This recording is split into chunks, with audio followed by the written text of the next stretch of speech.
Good morning everybody. मैं खुशबू फिर से आप सभी के बीच लेकर के आई हूँ सेल्स यानी कि कोशिका के बारे में। हमने कल पढ़ा था कि कोशिका हमारे शरीर की सबसे छोटी इकाई है।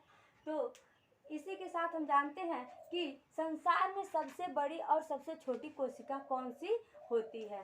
संसार में सबसे बड़ी कोशिका यानी कि शुतुरमुर्ग का अंडा जो बहुत बड़ा होता है उसे हम कहते हैं शुतुरमुर्ग का अंडा। और सबसे छोटी कोशिका जो होती है उसको माइकोप्लाज्मा कहते हैं और गैलीसेप्टम कहते हैं।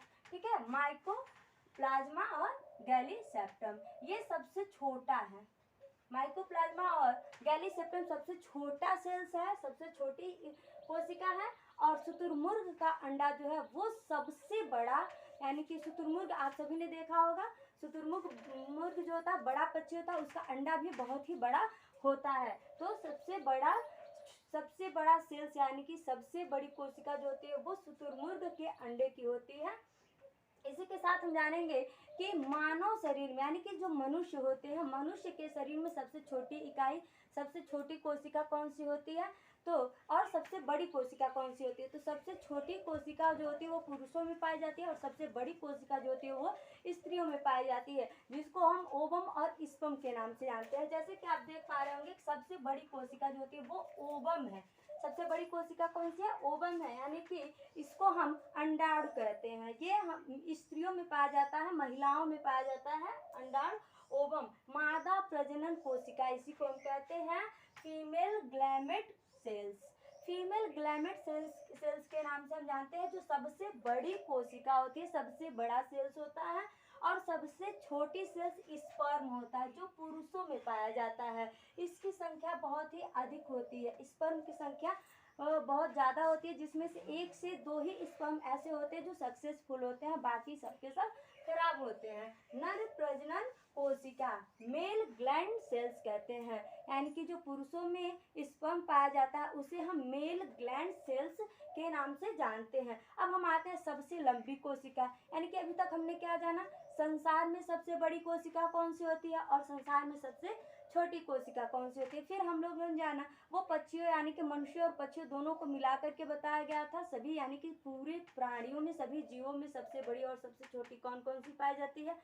उसके बाद से हमने जाना है कि मानव शरीर में यानी कि मनुष्यों में सबसे बड़ी और सबसे छोटी कोशिका किसको कहते हैं। तो हमने जाना कि ओवम और स्पर्म को। ओवम सबसे बड़ी कोशिका होती है और स्पर्म सबसे छोटी कोशिका होती है। इसी के साथ हम जानेंगे कि सबसे लंबी कोशिका यानी कि सबसे लंबी कोशिका कौन सी होती है। सबसे लंबी कोशिका तंत्रिका तंत्र होती है, तंत्रिका कोशिका होती है। तंत्रिका कोशिका को ही हम क्या कहते हैं, तंत्रिका कोशिका जो होती है वो पुनर्जन्म लेती है, यानी कि मृत्यु के बाद भी उसका जन्म हो जाता है। इसी कोशिका के पास न्यूनतम पुनर्जन्म लेने की क्षमता पाई जाती है, शक्ति पाई जाती है। यानी कि न्यूनतम पुनर्जन्म की क्षमता किसमें पाई जाती है, शक्ति किसमें पाई जाती है, तो तंत्रिका कोशिका में पाई जाती है। सबसे तेज कोशिका विभाजन यानी कि सबसे तेज कोशिका का विभाजन किस में होता है, तो सबसे तेज कोशिका का विभाजन यकृत में होता है, लीवर में होता है। यकृत यानी कि लीवर में होता है। हम इसको इस प्रकार से भी जान सकते हैं कि लीवर जो है वो शरीर का सबसे बड़ा और सबसे भारी अंग है। लीवर जो है वो क्या है, लीवर ही शरीर का सबसे बड़ा और सबसे भारी अंग होता है।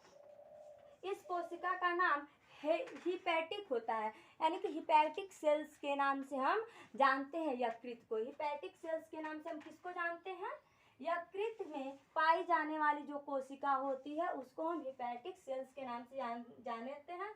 फिर हम आते हैं सेल्स विभाजन, सेल्स डिवाइडेशन के बारे में पढ़ेंगे, जिसको हम कहते हैं कोशिका विभाजन। सेल्स डिवाइडेशन जो होता है वो कोशिका विभाजन होता है, जिसमें सबसे धीमी कोशिका का विभाजन किसमें होता है, सबसे धीमी कोशिका का विभाजन जो होता है वो तंत्रिका कोशिका में होता है, सबसे धीमी गति से। और उसको कहते क्या है, उसको न्यूरॉन कहते हैं, न्यूरॉन सेल्स के नाम से हम उसको जानते हैं।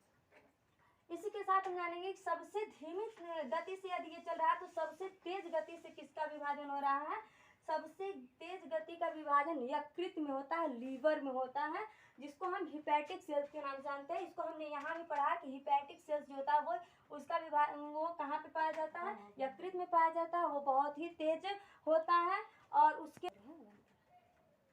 यकृत कोशिका यानी कि हिपैटिक सेल्स के नाम से हम इसको जानते हैं। इसी के साथ हम जानेंगे कि यकृत यानी कि लीवर में पाए जाने वाले जो लीवर में क्या क्या खासियत होती है, किन किन सेल्स का कैसे कैसे होता है। तो सबसे बड़ा और सबसे भारी अंग, हम अपने शरीर में सबसे बड़ा और सबसे भारी अंग किसके नाम से जानते हैं, यकृत को जानते हैं। यकृत जो होता है वो सबसे बड़ा और सबसे भारी अंग होता है। इसी के साथ साथ हम ये जानेंगे कि मानव शरीर का वह कौन सा अंग है जिसको हम टुकड़ों में आदान प्रदान कर सकते हैं, उनका दान कर सकते हैं। यानी कि लीवर के नाम को हम जानते हैं, यकृत के नाम को हम जानते हैं। लीवर ही एक ऐसा भाग है जिसको हम टुकड़ों में दान कर सकते हैं। उसी के साथ लीवर के पास कौन कौन सी क्षमता होती है, तो लीवर जो है वो वसा में घुलनशील विटामिन, हम लोग विटामिन को पढ़ते हैं तो विटामिन दो प्रकार के पाए जाते हैं, एक जल में घुलनशील और एक वसा में घुलनशील, यानी कि वाटर सेलुलर और फैट सेलुलर। तो जो फैट सेलुलर विटामिन होता है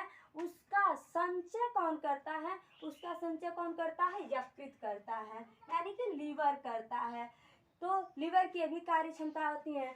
पित्त का निर्माण कौन करता है, पित्त का निर्माण भी यही करता है, यकृत ही पित्त का निर्माण भी करता है। और सबसे बड़ी बहिस्रावी ग्रंथि का नाम क्या है, तो सबसे बड़ी बहिस्रावी ग्रंथि का नाम भी यकृति है। यानी कि यकृति से बहुत सारे चीजें होते हैं, बहुत सारी खासियत होती है, बहुत सारे फंक्शंस क्रिएटिव होते हैं।